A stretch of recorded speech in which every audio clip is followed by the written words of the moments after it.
Hello, folks. This is Jynex. So, how's everybody doing tonight? I want to give a deck profile called Umbral Hope. As you can see, I have all these wonderful dark monsters on the screen here. Umbral Ghoul, as a Ghoul. Umbral Ghoul, Umbral Uniform or Unform, Umbral Will-O-Wisp, Pokemon reference. These guys specialize in making rank 4s. Another card that's not an Umbral but makes a great addition to the deck is this card right here. Secret Sect Druid Drew. That's like a tongue twister right there, yo. What it does is that when you normal summon it, you can bring one of these guys back, whether it be this card or this card, and you just go into a rank 4, no problem. And that's basically what it all does. It's just there to make rank 4s. Like one combo is with him, you normal summon him, and if you have him or him in your hand, you use his effect, make his attack 0, and special summon 1 from the hand. Special summon Umbral Unform or Umbral Will-O-Wisp. If you do that, he can copy one Umbrals of level, whether it be on the field or in the graveyard. I think that's pretty cool. He can do that either when he's special summoned or normal summoned. The purpose of this deck is to make Utopia. As you can see, there's 3 down here, and his other forms, which will be Utopia Ray, Utopia Ray V, and Utopia Ray Victory.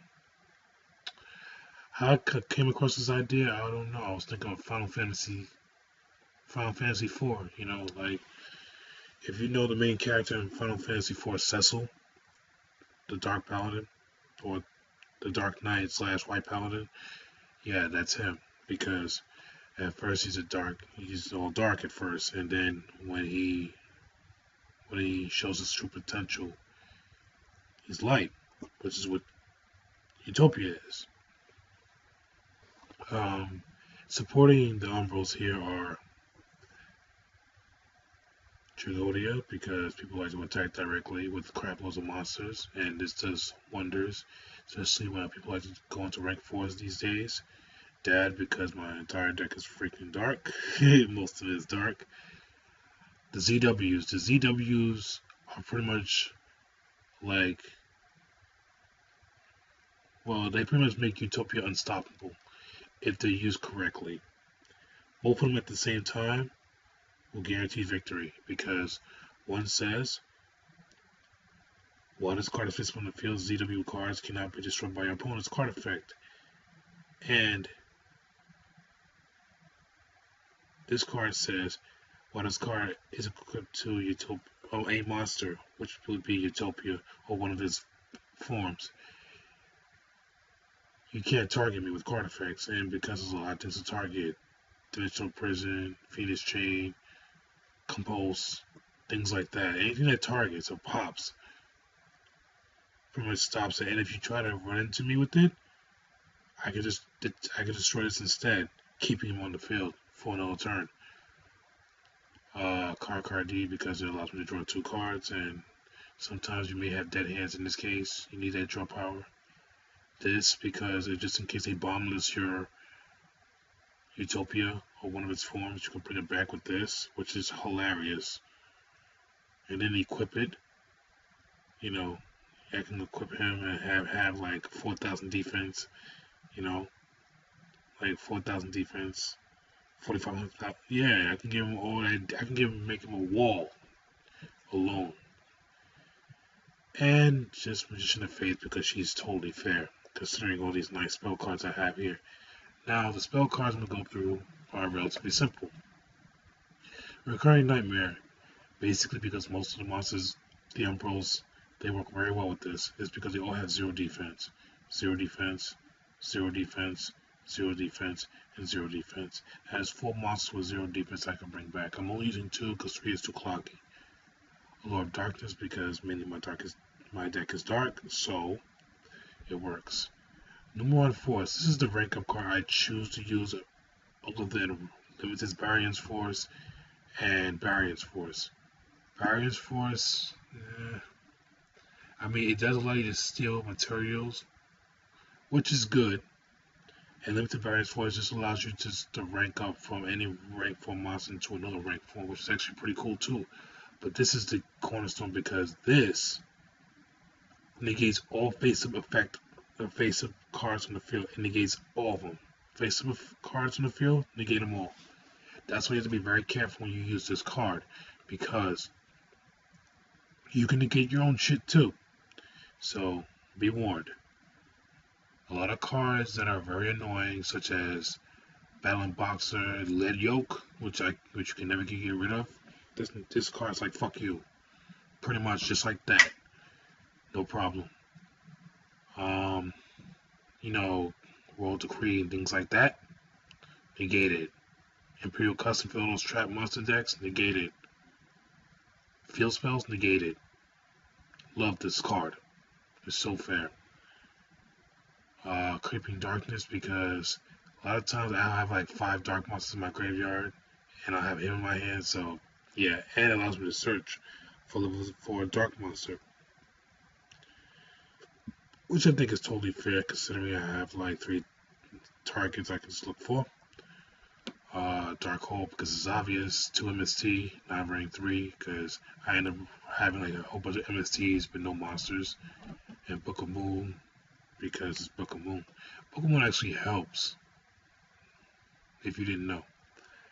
Compulsory evacuation device for those cheap fusion, exceed, rituals, synchros, all those good things. Some warning, the ultimate, no summon card period. Secondary to summon. Blow up your hole and you nuke your field. Monster version. Mirror Force because it's Mirror Force. Love running into this shit. I hate running into it. Phoenix Chain because it's 2 chains and you know those effects are annoying, so you have to like stop that shit. But chain the right monster because that would make more sense. And Deep Prison because this is the most annoying ass card. You thinking everybody wants to destroy things? Nah, nigga. You remove them just from play. So fair. And for the extra deck, I have 3 Utopias because 3 is enough. 3 is being able to negate an attack is fair. And I can just rank up into this. And if I want to be more cheap, I can just go to this fucker with the Numeron Force or this fucker with the Numeron Force. Now, these are special indeed. If he dies,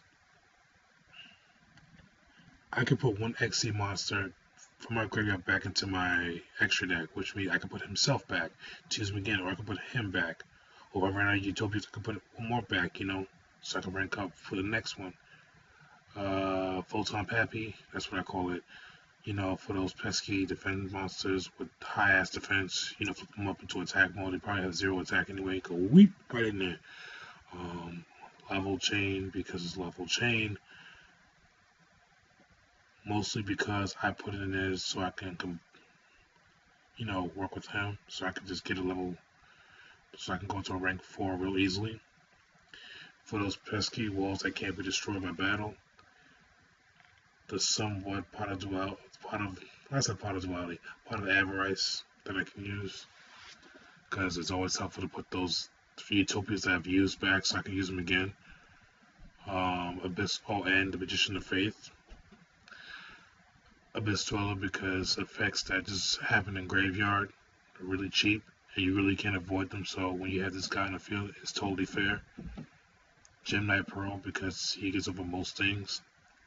Master Key Beetle is a monster that you can go to. Actually, in one of the episodes, that's what the character who used this deck went into, so it's totally fair. My Stroke because it's a Book of Moon. There's 23 defense and perfect for that baiting at the bottomless, you know. I actually I did have another variant of this deck, which I'd like to show you right now. Is the Umbral Hope, which is the second version. This one actually uses ZW Arms. He will allow me, if I can just equip him to Utopia, and with these 2, make Utopia like 8,000 attack, and I attack 1 monster, uses the fact to detach put him into the graveyard, and allow Utopia to attack again with a 5,000 attack monster. pretty much, that's a pretty much game, because 8,000 first, then 3,000 if you don't die, yeah. And I can go to Vocal to do more damage. Vocal and him are pretty much the same thing. Instant Fusion works great because I can just use it with him and I can draw a card. Yeah. And I think that's it. I'll go back to the other version. I want to show you my side deck cards. Well, not really side deck cards, but they were cards I was considering of using. Spirit Barrier is a really good card considering how most of the monsters here, like this, his effect is really cool. But you have to attack with him into a monster to get his effect off. With this, you won't take damage, but usually I don't mind taking hits, so it's okay. Plus, they can't really like bottomless it. They can't like, if I pull out another one of this and another one of this, they really can't bottomless me. I can just go into a rank 4 with these.